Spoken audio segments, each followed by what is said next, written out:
Hello friends, ഇന്നത്തെ എപ്പിസോഡിൽ അച്ചു റൂമിലേക്ക് വന്നത് കണ്ട് ആതിര അർച്ചനയെ കെട്ടിപ്പിടിച്ച് കരയുന്നു. അച്ചു ചേച്ചി, ഞാനൊരു തെറ്റും ചെയ്തിട്ടില്ല, എനിക്കൊന്നും അറിയില്ല എന്ന് പറഞ്ഞ് സങ്കടത്തോടെ ആതിര അച്ചുവിനെ നെഞ്ചിലേക്ക് ചേർന്ന് പൊട്ടിക്കരയുന്നത് കണ്ട് അർച്ചന ചോദിച്ചു, മോളെ എനിക്കെല്ലാം മനസ്സിലായി, എന്താന്ന് ശരിക്കും സംഭവിച്ചത്, അത് മോള് പറ. അത് കേട്ട ഉടനെ ആതിര അന്ന് നടന്ന സംഭവങ്ങൾ വ്യക്തമായി പറയുന്നു. അന്ന് അച്ഛനുമായി എല്ലാവരും ഹോസ്പിറ്റലിലേക്ക് പോയതിനു ശേഷം റൂമിലേക്ക് ഞാൻ മടങ്ങിയെത്തി. അല്പം വെള്ളം കുടിക്കാനായി ഒരുങ്ങിയപ്പോഴാണ് അവിടെ ആരോ ഉണ്ടെന്ന് എനിക്ക് മനസ്സിലായത്. അവസാനം അയാൾ എന്നെ അപായപ്പെടുത്താൻ തുടങ്ങുന്ന നിമിഷം അയാളെ തട്ടി ആ ബെഡിലേക്ക് ഇട്ടിട്ട് ഞാൻ വേഗം പുറത്തിറങ്ങി വാതിലടച്ചു. അതാണ് ചേച്ചി അന്ന് സംഭവിച്ചത്. സത്യത്തിൽ അയാളെ പിന്നെ ഞാൻ ഇവിടെ എങ്ങും കണ്ടതുമില്ല. അതെ, അയാൾ എന്തിനാ വന്നതെന്നും അയാളുടെ ഉദ്ദേശം എന്തായിരുന്നു പോലും എനിക്കറിയില്ല എന്ന് പറയുമ്പോ അർച്ചന ആതിരയോട് പറഞ്ഞു, അയാളുടെ ഉദ്ദേശം എന്തായിരുന്നു എന്നും അയാൾ എന്തിനാ വന്നതെന്നും എനിക്ക് മനസ്സിലായി. അത് കേട്ട ഉടനെ ആതിര ഞെട്ടലോടെ നോക്കുമ്പോ അർച്ചന പറഞ്ഞു, അവന്തി കേട്ടതി എന്നോട് പറഞ്ഞിരുന്നു ഈ വീട്ടിൽ ഒരു കുഞ്ഞു മാത്രമേ ജനിക്കുകയുള്ളൂ എന്ന്. ആ നീയും അവന്തി കേട്ടതിയും ഒരുപോലെ ഗർഭിണിയായതുകൊണ്ട് നിങ്ങളിൽ ഒരാൾക്ക് മാത്രമേ കുഞ്ഞു ജനിക്കൂ എന്ന് എന്നെ വെല്ലുവിളിച്ചിരുന്നു അവർ. അതാണ് ഇപ്പൊ ഇതിന് പിന്നിലുള്ള കാരണമെന്ന് പറഞ്ഞതും ഉടനെ മീരടുത്തി അരികിലേക്ക് എത്തി പറഞ്ഞു, ഓ, അപ്പോ ആതിരയുടെ കുഞ്ഞിനെ ഇല്ലാതാക്കാനായി മനഃപൂർവ്വം അവൾ ആരും ഇവിടേക്ക് വിളിച്ചു വരുത്തിയതാണ് അല്ലെ, അതല്ലേ അച്ചു നീ ഉദ്ദേശിച്ചത് എന്ന് ചോദിച്ചപ്പോ മീരയുടെ വാക്കുകൾ ശരിവെച്ചുകൊണ്ട് അർച്ചന അതെ എന്ന് സമ്മതിച്ചു. അത് കേട്ടതും ആതിര ആകെ ടെൻഷനിലായി. ഉടനെ അർച്ചന പറഞ്ഞു, അതെ, അന്ന് വൈകിട്ട് അവർ മനഃപൂർവ്വം അച്ഛന് ഇൻസുലിൻ എടുക്കുകയും അച്ഛനെ അവശനാക്കി ഹോസ്പിറ്റലിലേക്ക് എല്ലാവരെയും തന്ത്രപൂർവ്വം അവർ പറഞ്ഞയച്ചു. അതിനുശേഷം ആതിരയെയും കുഞ്ഞിനെയും അപായപ്പെടുത്താനുള്ള ശ്രമം നടത്തി. അതുതന്നെയാണ് ഇവിടെ സംഭവിച്ചത്. എല്ലാവരെയും ഇവിടെ നിന്ന് മാറ്റി നിർത്തുക എന്നതായിരുന്നു അവരുടെ ലക്ഷ്യവും. ഇതെല്ലാം കേട്ട ഉടനെ മീര പറഞ്ഞു, എന്തൊരു ദുഷ്ടയാണ് അവര്. സത്യത്തിൽ അവന്തികയുടെ കുഞ്ഞിനെ നഷ്ടമായെന്നറിഞ്ഞപ്പോൾ എനിക്ക് ചില സഹതാപമൊക്കെ തോന്നിയതായിരുന്നു. പക്ഷേ ഒരു കാര്യം ഇപ്പൊ എനിക്ക് മനസ്സിലായി, ഇപ്പോ അവളോട് സഹതപിക്കുകയല്ല ചെയ്യേണ്ടത്. സത്യത്തിൽ അവള് ഇങ്ങനെയൊക്കെ ചെയ്തു കൂട്ടിയതിനുള്ള ശിക്ഷയാണ് അവൾക്ക് ഇപ്പോൾ ഉണ്ടായത്.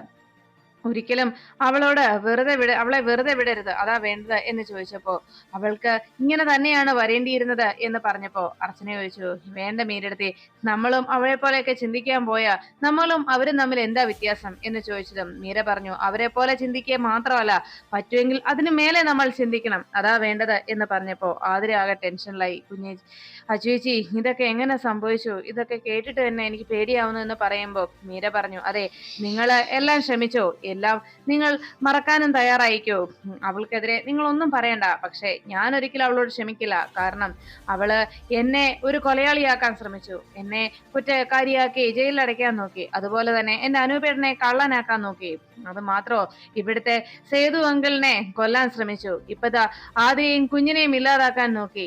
ഇതിനൊക്കെ അവൾക്ക് തിരിച്ചടി ഞാൻ കൊടുക്കുക തന്നെ ചെയ്യും. നിങ്ങൾ മറന്നാലും ഞാൻ അവളോട് ഒരിക്കലും ക്ഷമിക്കില്ല. അവൾക്കുള്ള തിരിച്ചടി കൊടുത്തിട്ടേ ഈ മീര ഇവിടെ നിന്ന് പോകൂ എന്ന് മീര അർച്ചനയോടും ആതിരയോടും അറിയിച്ചു. എന്തായാലും എന്തോ ഭാഗ്യം കൊണ്ട്, ദൈവാനുഗ്രഹം കൊണ്ട് മാത്രമാണ് അന്ന് ഇവൾക്കൊന്നും സംഭവിക്കാതിരുന്നത്.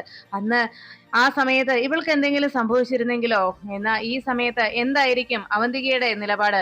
അവന്തിക ഇവിടെ പടക്കം പൊട്ടിച്ച് ആഘോഷിക്കുമായിരുന്നില്ലേ? അതാ ഞാൻ പറഞ്ഞത്, അവളെ അങ്ങനെ വെറുതെ വിടരുതെന്നും അവളെ ഈ രീതിയിൽ തന്നെ നമ്മൾ അവൾക്കെതിരെ തിരിയണമെന്നും അവൾക്ക് ഇതിന് തക്കതായ മറുപടിയും നമ്മൾ നൽകണമെന്നും. അത് കേട്ട ഉടനെ ആതിര പറഞ്ഞു, അച്ചുചേച്ചി, എന്തൊക്കെയാ ഇവിടെ സംഭവിക്കുന്നത്, എനിക്കൊന്നും മനസ്സിലാവുന്നില്ല എന്ന് പറഞ്ഞ് ആതിരയാകെ ടെൻഷനിലായി. അർച്ചന ഇനി എന്താണ് വേണ്ടതെന്നതിനെ കുറിച്ച് ആലോചിച്ച് നിൽക്കുമ്പോൾ സേതുമാധവനെ സച്ചിയും അർച്ചനയും ചേർന്ന് നേരെ ഹാളിൽ കൊണ്ടുവന്ന് അവിടെ സെറ്റിയിലിരുത്തി. ആ സമയത്ത് സച്ചിയോട് സേതുമാധവൻ ചോദിച്ചു, അല്ല, നിങ്ങളാരും ഇന്ന് കമ്പനിയിലേക്ക് പോകുന്നില്ലേ? അത് കേട്ട ഉടനെ സച്ചി പറഞ്ഞു, ഒരാഴ്ചത്തേക്ക് ഞാൻ പോകുന്നില്ല അച്ഛാ, ലീവ് എടുത്തു. അത് കേട്ട ഉടനെ സേതുമാധവൻ പറഞ്ഞു, അതെന്തിനാ ലീവ് എടുത്തത്? ഇപ്പോ അവന്റേക്ക് ഇങ്ങനെ ആയതുകൊണ്ട് നന്ദൻ ഓഫീസിലേക്ക് പോകാൻ പറ്റിയെന്ന് വരില്ല. ആ സമയത്ത് സന്ദീപും നീയും കൂടി ഇങ്ങനെ ലീവ് എടുത്ത് നമ്മുടെ വീട്ടിലിരുന്നാൽ ഓഫീസിലെ കാര്യങ്ങൾ പിന്നെ ആര് നോക്കും, ആര് കൈകാര്യം ചെയ്യും? അതുകൊണ്ട് വെറുതെ ലീവ് എടുത്ത് വീട്ടിലിരിക്കേണ്ട കാര്യമില്ല എന്ന് പറഞ്ഞതും അർച്ചന പറഞ്ഞു, അത് ഞാൻ സച്ചേട്ടനോട് പറഞ്ഞതാണ്. ഇവിടെ അവന്തികേടത്തിയെ നോക്കാൻ അവിടെ അനഘയുണ്ട്, ഇവിടെ അച്ഛന്റെ കാര്യങ്ങൾ നോക്കാൻ ഞാനും സ്നേഹയുമുണ്ട്. പിന്നെ സച്ചിയേട്ടൻ വെറുതെ ലീവ് എടുക്കണ്ട എന്ന് പറഞ്ഞിരുന്നു എന്ന് അർച്ചന അറിയിച്ചതും ഉടനെ സേതുമാധവൻ പറഞ്ഞു, എന്നെ അങ്ങനെ നോക്കിയിരിക്കത്തക്ക പ്രശ്നങ്ങളൊന്നും ഇപ്പോഴെനിക്കില്ല. പിന്നെ എനിക്കുള്ള പ്രശ്നങ്ങൾ അത് മനസ്സിനും അതുപോലെ തന്നെ ശരീരത്തിനും ഒരുപോലെ എനിക്ക് തരണം ചെയ്യാൻ കഴിയുന്നില്ല എന്ന് തന്നെയാണ്. കാരണം മനസ്സിലുണ്ടാകുന്ന ആഘാതങ്ങൾ ചിന്തിച്ചെടുക്കാൻ എനിക്ക് കഴിയുന്നില്ല. ചിന്തകളെ എനിക്ക് അത്രത്തോളം ശക്തമായ ചിന്തകളൊന്നും ഇപ്പൊ എന്റെ മനസ്സിൽ പിടിച്ചു നിർത്താനാകുന്നില്ല. മനസ്സിന് ഒരു ധൈര്യക്കുറവ് അത്രയേ ഉള്ളൂ. അതിന് കാരണം മറ്റൊന്നുമല്ല, ഇവിടെ ഉണ്ടാകുന്ന അനുഭവങ്ങൾ തന്നെയാണ്. അത്രയും നല്ല അനുഭവങ്ങളാണല്ലോ ദൈവം എനിക്ക് തന്നുകൊണ്ടിരിക്കുന്നത്. ഓരോ സമയത്തും ഓരോ രീതിയിൽ ദൈവം എന്നെ വേദനിപ്പിച്ചുകൊണ്ടിരിക്കുകയാണല്ലോ. സന്തോഷിക്കത്തക്കതായിട്ടുള്ള കാര്യങ്ങൾ എന്തെങ്കിലും തന്നാൽ അതിനിരട്ടി സന്തോഷം നൽകുന്ന, സന്തോഷത്തെ തല്ലിക്കെടുത്തുന്നതായിട്ടുള്ള സംഭവങ്ങളും ഇവിടെ ഉണ്ടാക്കുകയല്ലേ എന്ന് പറയുമ്പോൾ നന്ദൻ വേഗം റൂമിൽ നിന്ന് റെഡിയായി പുറത്തേക്ക് ഇറങ്ങി. നന്ദൻ അവിടേക്ക് വന്നത് കണ്ട് സേതുമാധവൻ നന്ദനോട് വിശേഷം ചോദിച്ചു. നന്ദ, നീ അവന്തിയുടെ അരികിലേക്ക് പോവാണോ എന്ന് ചോദിച്ചിട്ടും നന്ദൻ പറഞ്ഞു, അതേ അച്ഛാ, ഒന്ന് അവളെ പോയി കണ്ടിട്ട് വരാം. അപ്പോഴേക്കും സേതുമാധവൻ പറഞ്ഞു, എനിക്കും ഒന്ന് വരണം എന്നുണ്ടായിരുന്നു. പക്ഷെ ഇപ്പോഴത്തെ സാഹചര്യത്തിൽ അവിടെ വന്ന് ഞാൻ അവന്തികയോട് എന്ത് പറയാനാണ്? അവന്തിയെ കണ്ടാൽ അവളെ ഒന്ന് ആശ്വസിപ്പിക്കാൻ പോലും എനിക്ക് കഴിഞ്ഞെന്ന് വരില്ല. അതിനുള്ള വാക്കുകൾ പോലും എന്റെ പക്കലില്ല. അതാണ് സത്യം. അവളെ ഒന്ന് സമാധാനിപ്പിക്കാൻ എത്തിയാൽ പോലും അതിനുള്ള വാക്കുകൾ എന്റെ കയ്യിൽ ആ നിമിഷം എത്തിയെന്ന് വരില്ല. അതുകൊണ്ട് തൽക്കാലം ഞാൻ വരുന്നില്ല എന്ന് വെച്ചത്. പിന്നെ ഈ കുട്ടികൾ എന്ന് പറഞ്ഞാൽ സന്താന ഭാഗ്യം എന്ന് പറയുന്നത് അതൊരു വലിയ ഭാഗ്യം തന്നെയാണ്. നമുക്ക് വെച്ച് നീട്ടിയിട്ട് ആ സന്തോഷം പെട്ടെന്ന് തല്ലിക്കെടുത്തി കളഞ്ഞില്ലേ ഈശ്വരൻ. എന്തായാലും ഇനിയും അത്തരം സൗഭാഗ്യങ്ങൾ ഉടനെ തന്നെ നിങ്ങളെ തേടി വരും എന്ന് നമുക്ക് പ്രാർത്ഥിക്കാം. ദൈവത്തിന്റെ ഇത്തരത്തിലുള്ള ക്രൂരതകളും ഇതുപോലെയുള്ള പ്രവൃത്തികളും നമുക്ക് സഹിക്കാവുന്നല്ലാതെ മറ്റെന്ത് ചെയ്യാൻ കഴിയും എന്ന് സേതുമാധവൻ വേദനയോടെ സംസാരിച്ചു. ഇതെല്ലാം കേട്ടു നിൽക്കുന്ന സമയത്ത് നന്ദന്റെ അരികിലേക്ക് ഉടനെ മീര ഒരു കവറുമായിട്ടെത്തി. ദേ നന്ദേട്ടാ, ഇത് അവന്തിക്കും അനഹിക്കുമുള്ള ഭക്ഷണമാണ് എന്ന് പറഞ്ഞതും നന്ദൻ പറഞ്ഞു, അതിന്റെ ആവശ്യമില്ലായിരുന്നു മീരെ, അവര് ക്യാൻറ്റീനിൽ നിന്ന് കഴിച്ചോളുമായിരുന്നല്ലോ എന്ന് ചോദിച്ചപ്പോ നന്ദനോട് മീര പറഞ്ഞു, അങ്ങനെ 3 നേരവും ക്യാൻറ്റീനിൽ നിന്ന് കഴിക്കുന്നത് നല്ലതല്ല നന്ദേട്ടാ, അവർക്കുള്ള അരി കൂടി ഞാൻ ഇവിടെ ഇടുന്നുണ്ട് എന്ന് മീര അടുത്ത് അറിയിച്ചു. അപ്പോഴാണ് അർച്ചന സച്ചിയോട് ചോദിച്ചത്, സച്ചിയേട്ടാ, എന്നാ ഞാനും കൂടി അവന്തികടുത്തി ഒന്ന് പോയി കണ്ടിട്ട് വന്നോട്ടെ നന്ദേട്ടന്റെ കൂടെ എന്ന് ചോദിച്ചതും സച്ചി പറഞ്ഞു, അങ്ങനെയാണെങ്കിൽ അർച്ചന പോയിട്ട് വാ, ഇവിടെ ഇപ്പൊ ഞാനുണ്ടല്ലോ എന്ന് നന്ദൻ സച്ചി മറുപടി നൽകി. ഉടനെ തന്നെ നന്ദനെ നോക്കി അർച്ചന പറഞ്ഞു, നന്ദേട്ടാ, എന്നാ ഒരു മിനിറ്റ്, ഞാനൊന്ന് വേഷം ഒന്ന് മാറിയിട്ട് ഇപ്പൊ വരാം എന്ന് പറഞ്ഞ് നന്ദനോട് അവിടെ ഇരിക്കാൻ അറിയിച്ചിട്ട് വേഗം അവിടെ നിന്ന് അർച്ചന റൂമിലേക്ക് പോയി. ഈ സമയത്ത് സേതുമാധവൻ നന്ദനോട് പറഞ്ഞു, അതെ, അവന്തിയെ കൂടി ഇവിടേക്ക് വരട്ടെ, ഞാൻ ചില തീരുമാനങ്ങളൊക്കെ എടുത്തിട്ടുണ്ട്, അവളുടെ കൂടി അഭിപ്രായം എനിക്ക് അറിയണം, അതിനുവേണ്ടിയാണ് എന്ന് പറഞ്ഞതും നന്ദനും സച്ചിക്കും ആകെ സംശയമായി. രണ്ടുപേരും പരസ്പരം നോക്കിയിട്ട് സേതുമാധവനോട് ചോദിച്ചു, എന്താ അച്ഛൻ അങ്ങനെ തീരുമാനം എടുത്തെന്ന് പറയാൻ, എന്ത് തീരുമാനം അത് എന്ന് ചോദിച്ചിട്ടും സേതുമാധവൻ പറഞ്ഞു, ഞാനൊരു തീരുമാനം എടുത്തു എന്ന് പറഞ്ഞത് വേറൊന്നുമല്ല, ആ തീരുമാനത്തെ ഇപ്പോ നിങ്ങളെ എല്ലാവരുടെയും മുന്നിൽ പറയുന്നതിന് മുൻപ് എനിക്കൊന്നുകൂടി എന്നോട് തന്നെ ആ തീരുമാനത്തെ കുറിച്ച് പറയണം. ആ തീരുമാനത്തിൽ ഉറച്ചു നിൽക്കുന്നതിനെ കുറിച്ചും ആ തീരുമാനത്തിന്റെ ഇപ്പോഴത്തെ പ്രസക്തിയെക്കുറിച്ചും അത് ശരി തെറ്റാണോ എന്നതിനെ കുറിച്ചുള്ള ഒരു വിലയിരുത്തൽ കൂടി എനിക്ക് സ്വയം നടത്താനുണ്ട്. അതിനുശേഷം എല്ലാവരുടെയും മുന്നിൽ ഞാൻ അക്കാര്യം പറയാം എന്ന് സേതുമാധവൻ അറിയിച്ചു.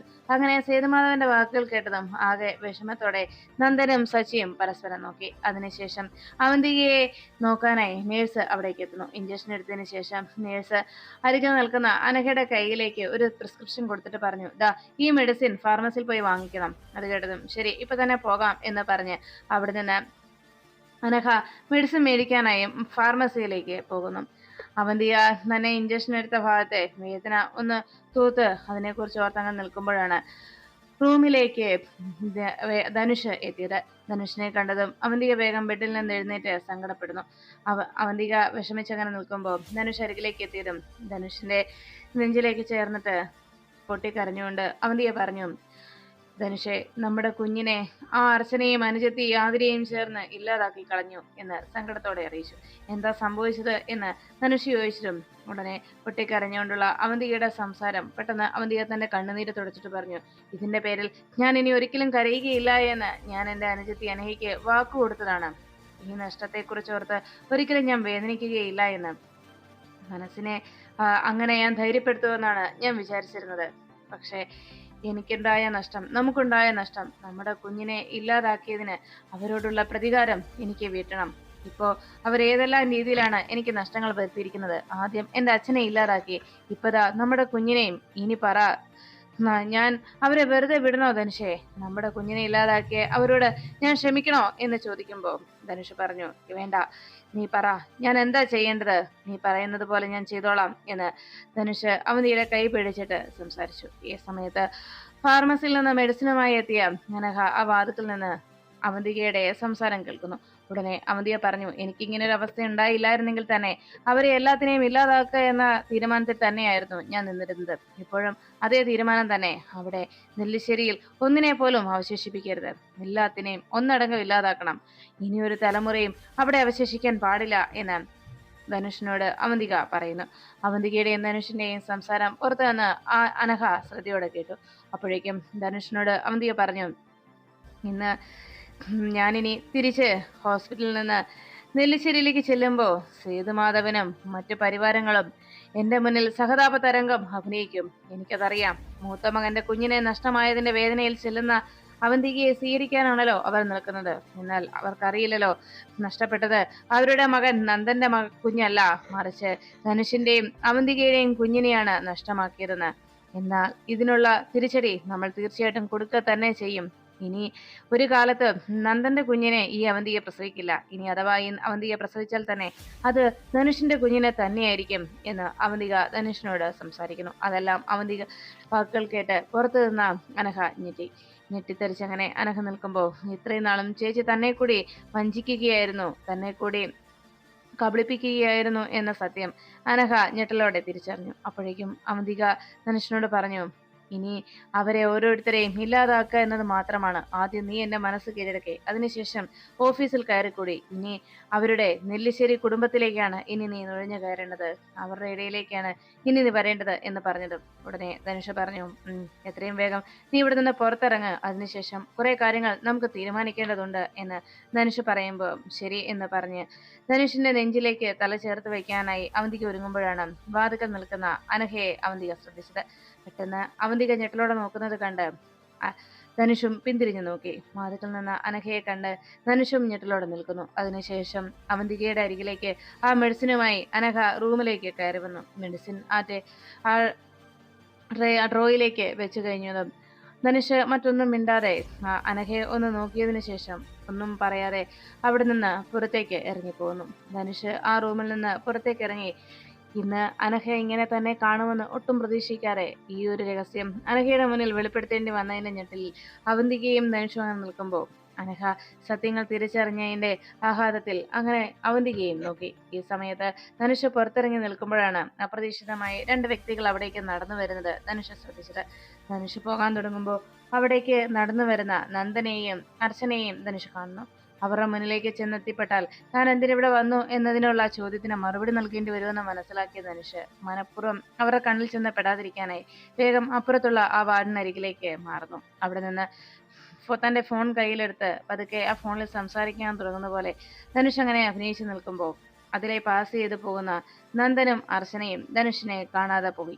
ഈ സമയത്ത് പെട്ടെന്ന് അർച്ചനയുടെ കണ്ണുകൾ ധനുഷ് അവിടെ നിൽക്കുന്നത് പോലെ കണ്ടതുപോലെ അവിടേക്ക് നോക്കിയതും ധനുഷിനെ അർച്ചനയ്ക്ക് പെട്ടെന്ന് മനസ്സിലായി. ഉടനെ നന്ദനോട് പറഞ്ഞു, നന്ദേട്ടാ അത് ധനുഷല്ലേ നിൽക്കുന്നത് എന്ന് ചോദിച്ചതും പെട്ടെന്ന് നന്ദൻ പിന്തിരിഞ്ഞു നോക്കി. അതേലോ എന്ന് പറഞ്ഞ് നന്ദൻ ഉടനെ ധനുഷിന്റെ അരികിലേക്ക് ചെന്നു. ആഹാ, ധനുഷ് എന്താ ഇവിടെ എന്ന് ചോദിച്ചതും അത് പിന്നെ സർ, ഞാനിവിടെ എൻ്റെ ഒരു റിലേറ്റീവ് ഇവിടെയുണ്ട്, റിലേറ്റീവിനെ കാണാൻ വന്നതാ എന്ന് ധനുഷ് മറുപടി നൽകി. അപ്പോഴേക്കും നന്ദൻ പറഞ്ഞു, എൻ്റെ വൈഫ് അവന്തിക ഈ ഹോസ്പിറ്റലാണ്.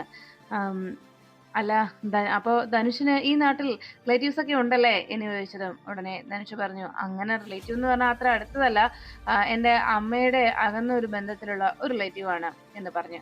അല്ല സാറ് ഇപ്പൊ മേഡത്തെ കാണാൻ വന്നാണോ എന്നിങ്ങനെ ചോദിക്കുമ്പോൾ അവന്തിക്ക് അർച്ചനൊന്നും മിണ്ടാതെ നിൽക്കുന്നതുകൊണ്ട് ധനുഷ് ചോദിച്ചു, അല്ല അർച്ചന മേഡം എന്താ ഒന്നും മിണ്ടാതെ നിൽക്കുന്നത്, എന്നെ മനസ്സിലായില്ലേ, ഞാൻ വീട്ടിൽ വന്നിരുന്നു ധനുഷ് എന്ന് പറഞ്ഞതും അർച്ചന പറഞ്ഞു, മനസ്സിലായി. ഉടനെ ധനുഷിനോട് നന്ദൻ പറഞ്ഞു, ധനുഷ് എന്നാ അവന്തിക എവിടെയാ, അവന്തിയെ കാണാൻ ഇപ്പൊ വരുവാണെങ്കിൽ കാണാം എന്ന് പറഞ്ഞതും ധനുഷ് പറഞ്ഞു, അത് വേണ്ട സാർ, ഞാനേ പിന്നീടൊരു അവസരത്തിൽ വരാം, സോറി, ഞാൻ പിന്നെ വന്ന് കണ്ടോളാം, ഇപ്പൊ ഒരല്പം ധൃതിയുണ്ട് എന്ന് പറഞ്ഞ് നന്ദനോട് ധനുഷ് ഇങ്ങനെ സംസാരിക്കുമ്പോൾ അർച്ചനയ്ക്ക് ധനുഷിന്റെ പെട്ടെന്നുള്ള അപ്പിയറൻസിലും ആ സംസാര രീതിയിലും ഒക്കെ എന്തൊക്കെയോ സംശയം തോന്നുന്നു. അർച്ചനയുടെ മനസ്സ് അർച്ചനയോട് പറഞ്ഞു, ഇയാളിൽ എന്തൊക്കെയോ ഒരു ഫേക്ക് ഐഡിയ ഉള്ളതുപോലെ ഇയാളൊരു ഫേക്ക് ആയിട്ടുള്ള ഒരു മനുഷ്യനാണെന്ന് എന്റെ മനസ്സ് പറയുന്നു എന്ന് അർച്ചന സ്വയം മനസ്സിലാക്കി. അർച്ചനയുടെ മനസ്സിന്റെ ആ സംശയത്തെക്കുറിച്ച് അർച്ചന ഇങ്ങനെ സംശയത്തിൽ തന്നെ അങ്ങനെ നോക്കുമ്പോൾ എന്തൊക്കെയോ ഒരു പൊരുത്തക്കേടുകൾ അയാളുടെ പെരുമാറ്റത്തിലും അയാളുടെ നിൽപ്പിലും ഉള്ളതായിട്ട് അർച്ചനയുടെ മനസ്സ് അർച്ചനയോട് പറഞ്ഞുകൊണ്ടിരുന്നു. അവസാനം നന്ദനുമായി സംസാരിച്ച് അവിടുന്ന് ധനുഷ് പോയി കഴിയുമ്പോൾ നന്ദനോടൊപ്പം അർച്ചന വേഗം അവന്തികയുടെ അരികിലേക്ക് നടന്നു നീങ്ങി. ഈ സമയത്ത് ധനുഷിന്റെ പെരുമാറ്റ രീതിയിലും ധനുഷിന്റെ സംസാര രീതിയിലും എന്തൊക്കെയോ ഒരു കള്ളത്തരമുള്ളതായി അർച്ചനയുടെ മനസ്സിൽ തോന്നിയത് വെറുതെ അല്ല എന്ന് വീണ്ടും വീണ്ടും ആ മനസ്സ് അർച്ചനയോട് പറഞ്ഞുകൊണ്ടിരുന്നു. സംശയത്തോടെ അർച്ചന ധനുഷിനെ ഒന്ന് നോക്കി. അതിനുശേഷം നന്ദന്റെ കൂടെ അർച്ചന അവന്തിയെ കാണാനായി പോകുമ്പോൾ അവിടുന്ന് പിന്തിരിഞ്ഞു നടന്ന ധനുഷ് വേഗം അർച്ചനയെ ഒന്ന് തിരിഞ്ഞു നോക്കി. അർച്ചനയ്ക്ക് എന്തെങ്കിലും മനസ്സിലായോ എന്നും തന്റെ കുഞ്ഞിനെ ഇല്ലാതാക്കിയ അർച്ചനയെയും അർച്ചനയുടെ അനുജത്തെയും താൻ ഇല്ലാതാക്കുമെന്നുള്ള ഒരു പ്രതികാരം കൂടി മനസ്സിൽ ഉറപ്പിച്ചുകൊണ്ട് അങ്ങനെ നിൽക്കുകയാണ് ധനുഷ്. ഈ സമയത്ത് അവന്തികയെ ചോദ്യം ചെയ്യുകയായിരുന്നു അരികിൽ നിന്ന് ആതിര. ആതിരയുടെ ചോദ്യം ചെയ്യലിൽ അവന്തിക പലതും പറഞ്ഞ് രക്ഷപ്പെടാൻ ശ്രമിക്കുമ്പോൾ ധനുഷുമായിട്ടുള്ള ബന്ധം എന്നിങ്ങനെ പറഞ്ഞ് അവന്തിക സംസാരിക്കാൻ തുടങ്ങുമ്പോൾ അനഘ പറഞ്ഞു, വേണ്ട, ഇനി ചേച്ചി കൂടുതലൊന്നും പറയണമെന്നില്ല. നെല്ലിശ്ശേരിക്കാരെ എല്ലാം ഒന്നടങ്കം ചേച്ചി കബളിപ്പിച്ചോ, അവരെയൊക്കെ വിഡ്ഢികളാക്കിക്കോ, അതിലൊന്നും എനിക്ക് പ്രശ്നമില്ല. പക്ഷേ ചേച്ചി എന്നെ കൂടി ഒരു വിഡ്ഢിയാക്കി. അതാണ് എന്നെ സംബന്ധിച്ച് ഏറ്റവും കൂടുതൽ വേദനിപ്പിച്ചത്. ചേച്ചി എന്നോട് പോലും ഈ സത്യം പറഞ്ഞില്ല. എനിക്കറിയാം, ഭർത്താവില്ലാതെ തനിച്ച് ജീവിക്കുന്ന ഒരു സ്ത്രീയുടെ അവസ്ഥ എനിക്ക് മനസ്സിലാക്കാൻ കഴിയും. ആ സമയത്ത് ഇതുപോലൊരാളെ ചേച്ചി കണ്ടെത്തുകയും അവരോടൊപ്പം ജീവിക്കുകയും ചെയ്യുന്നതിൽ ഞാൻ ഒരിക്കലും ഒരു തെറ്റും പറയുന്നുമില്ല. അതിനെ ഞാൻ ഒരിക്കലും ചേച്ചിയെ ചോദ്യം ചെയ്യാനും വരുന്നില്ല. പക്ഷേ ഭർത്താവ് മടങ്ങിയെത്തിയതിനു ശേഷം ഒന്നുകിൽ ഈ രണ്ടാം ഭർത്താവിനെ ചേച്ചി നിലനിർത്തിക്കൊണ്ട് പോകണമായിരുന്നു, എന്നിട്ട് ആദ്യത്തെ ഭർത്താവിനെ വേണ്ടെന്ന് വെക്കണമായിരുന്നു. അല്ലാതെ ഈ രണ്ട് ഭർത്താക്കന്മാരെയും കൂടെ കൊണ്ടു നടക്കുന്നത് അതൊരുമാതിരി വൃത്തികെട്ട സ്വഭാവമായി പോയി. ഇത്രയ്ക്കും ഒരു വൃത്തികെട്ട സ്വഭാവത്തിന് ഉടമയായിരുന്നു എന്റെ ചേച്ചിയെന്ന് എന്റെ കൂടെപ്പിറപ്പെന്ന് അറിയുമ്പോൾ എനിക്ക് വല്ലാതെ എന്നോട് തന്നെ പുച്ഛം തോന്നുകയാണ് എന്ന് അനഘ അറിയിച്ചതും അവന്തിക പറഞ്ഞു, നീ എന്താണ് ഈ പറഞ്ഞു വരുന്നത്? ഞാനൊരു എന്ന് പറഞ്ഞ് ദേഷ്യപ്പെട്ട് അനഘയോട് സംസാരിക്കുമ്പോൾ അവന്തിക പറഞ്ഞു, അതെ, ഈ അവന്തികയ്ക്ക് എന്തൊക്കെ ചെയ്യുന്ന, എന്തുകൊണ്ട് ചെയ്തു, എന്ത് ചെയ്തു എന്നൊക്കെ വ്യക്തമായ കാഴ്ചപ്പാടുണ്ട്. നീ പറഞ്ഞതുപോലെ എല്ലാം മറന്നിട്ട് ആദ്യത്തെ ഭർത്താവ് ഇല്ലാതിരുന്നപ്പോ വേറൊരുത്തന്റെ പിന്നാലെ പോയതൊന്നുമല്ല, മറിച്ച് ഞാനിപ്പോ ഇങ്ങനെയെല്ലാം ചെയ്തത് തന്നെ നീ പറഞ്ഞതുപോലെ നമ്മുടെ അച്ഛനെ അവരോടുള്ള എന്റെ ദേഷ്യം, ആ പക അത് വീട്ടാൻ വേണ്ടി തന്നെയാണ്, അതിനുവേണ്ടി തന്നെയായിരുന്നു എന്റെ ഈ നീക്കങ്ങളും എന്ന് പറഞ്ഞതും അനഘ പറഞ്ഞു, ചേച്ചി അങ്ങനെ ചേച്ചി പറയുമ്പോഴും ഒരു കാര്യം ഞാൻ ചോദിച്ചോട്ടെ, നമ്മൾ ഈ പക വീട്ടാൻ വേണ്ടി നെല്ലിശ്ശേരിയിൽ ഇപ്പോഴും കടിച്ചു തൂങ്ങുന്നത് നമ്മുടെ അച്ഛൻ ഇല്ലാതായതിന്റെ ആ പക വീട്ടൽ നടത്താനാണ്. എന്നാൽ ഇപ്പോ ചേച്ചി പറഞ്ഞ ഈ വന്നിരിക്കുന്ന ഈ വ്യക്തി അതാരാണ്? അയാൾക്ക് ഈ പകയിൽ എന്താണ് ബന്ധമുള്ളത്? മൂന്നാമതൊരാളെ എന്തിനകത്ത് ഉൾപ്പെടുത്തണം?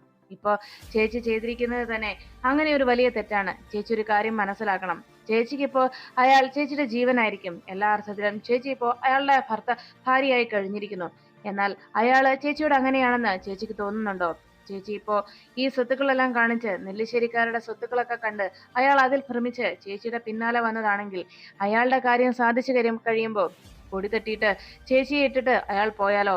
ഒരു കണക്കിന് ഇന്ന് ഈ കുഞ്ഞ് ഇങ്ങനെ നഷ്ടമായില്ലായിരുന്നെങ്കിൽ ചേച്ചിക്ക് പിന്നീട് ഒരു മോനെയോ മോളെയോ മാത്രമായി ആ കുഞ്ഞിൽ മാത്രമായി ജീവിതം ഒതുക്കി തീർക്കേണ്ടി വരുമായിരുന്നു. നമ്മുടെ അച്ഛനെ ഇല്ലാതാക്കിയവരോടുള്ള പ്രതികാരവും പകയുമെല്ലാം എന്നേ കെട്ടടങ്ങി പോവുകയും ചേച്ചി പിന്നെ ആ കുഞ്ഞിന് വേണ്ടി മാത്രം ജീവിക്കേണ്ടി വരുന്ന ഒരു സാഹചര്യത്തിലേക്ക് വന്നെത്തുമായിരുന്നു.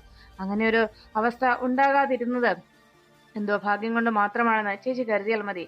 അയാളെക്കുറിച്ച് ചേച്ചിക്ക് എന്തായി കൂടുതൽ അറിയാൻ കഴിയുന്നത്?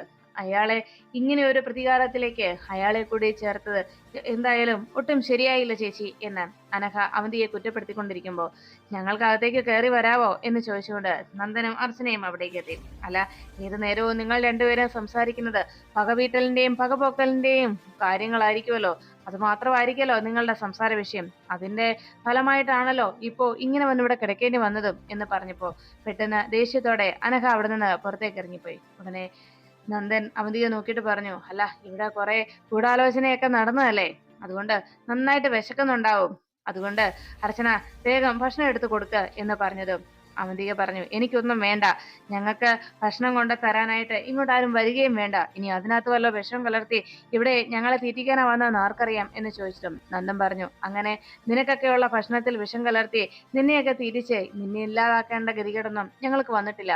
അങ്ങനെ നിന്നെ കൊല്ലാനാണെങ്കിൽ അത് എന്റെ വീട്ടുകാരുടെ മുന്നിൽ വെച്ച് തന്നെയായിരിക്കും അത് സംഭവിക്കുക. അതിനിപ്പം ഞാനാണോ മറ്റാരെങ്കിലും ആണോ എന്ന കാര്യത്തിൽ മാത്രമേ സംശയമുള്ളൂ എന്ന് നന്ദൻ പറയുമ്പോൾ അവന്തിക കലിയോടെ മുഖം തിരിച്ചിരിക്കുന്നു. അങ്ങനെ അവന്തിക നന്ദന്റെ വാക്കുകളിൽ ദേഷ്യത്തോടെ നിൽക്കുമ്പോൾ അർച്ചനയുടെ മനസ്സിലുണ്ടായ ആ സംശയങ്ങൾക്ക് ഉത്തരം കിട്ടാതെ നിൽക്കുകയാണ് അർച്ചന. അതിനുശേഷം അർച്ചന ഹോസ്പിറ്റലിൽ നിന്ന് പോവാൻ തുടങ്ങുമ്പോൾ അർച്ചനയുടെ പിന്നാലെ ആ ഹോസ്പിറ്റലിൽ വന്ന ഒരു കൊച്ചുകുട്ടി ഓടിയെത്തി ആന്റി എന്ന് വിളിച്ച് അർച്ചനയുടെ കയ്യിൽ കിടന്നു പിടിച്ചു. ആ കുഞ്ഞിനെ ചേർത്ത് പിടിച്ച് വാത്സല്യത്തോടെ അർച്ചന സംസാരിക്കുന്നു. അതിനുശേഷം ഡിസ്ചാർജായി വീട്ടിലേക്ക് അവന്തികയും അനഘയും എത്തുന്നു. ഈ നിമിഷം നന്ദൻ അവന്തികയോടും അനഘയോടും വീണ്ടും ഒരു ഉപദേശവും താക്കീതും എന്നോണം അവന്തികയ്ക്ക് ഒരു മുന്നറിയിപ്പ് നൽകുകയാണ്. ഇത്രയും നാളും നീ ചെയ്തു കൂട്ടിയ കാര്യങ്ങളൊക്കെ പുറത്തു പറയാൻ കഴിയാവുന്നതിലും അപ്പുറമായിട്ടുള്ളതാണ്. അതുപോലെയുള്ള പ്രവർത്തികൾ ഇനിയും നിന്റെ ഭാഗത്തുനിന്ന് ഉണ്ടാകാതിരിക്കുന്നതായിരിക്കും നിനക്ക് നല്ലത്. നീ ചെയ്തു കൂട്ടിയ അത്തരം പ്രവർത്തികളുടെ ഫലമാണ് നീ ഇപ്പോൾ ഈ അനുഭവിക്കുന്നതെല്ലാം എന്ന് നന്ദൻ പറയുമ്പോൾ ആ കുറ്റപ്പെടുത്തൽ കേട്ട് കലിയോടെ അവന്തിക നന്ദനെ നോക്കുന്നു.